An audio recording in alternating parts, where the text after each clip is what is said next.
अभी चैनल को सब्सक्राइब करें और ब्रेकिंग न्यूज अलर्ट हासिल करें।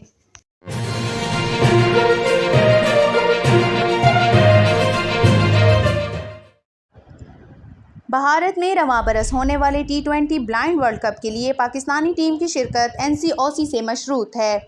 ब्लाइंड क्रिकेट काउंसिल के चेयरमैन सुल्तान शाह का कहना है कि भारत में होने वाले वर्ल्ड कप के लिए हुकूमती NCOC दरकार है, जिसके लिए पाकिस्तान ब्लाइंड क्रिकेट काउंसिल ने हुकूमत से राब्ता किया है। चेयरमैन ब्लाइंड क्रिकेट काउंसिल के मुताबिक NCOC मिलने के बाद इवेंट में शिरकत की तस्दीक करेंगे। ताहम T20 वर्ल्ड कप के लिए अभी से एक अच्छी टीम बनाने की तैयारी शुरू कर दी। सुल्तान शाह का मज़ीद कहना था कि जितनी जल्द NCOC मिलेगी उतनी जल्द तमाम इंतज़ामात मुकम्मल कर सकेंगे।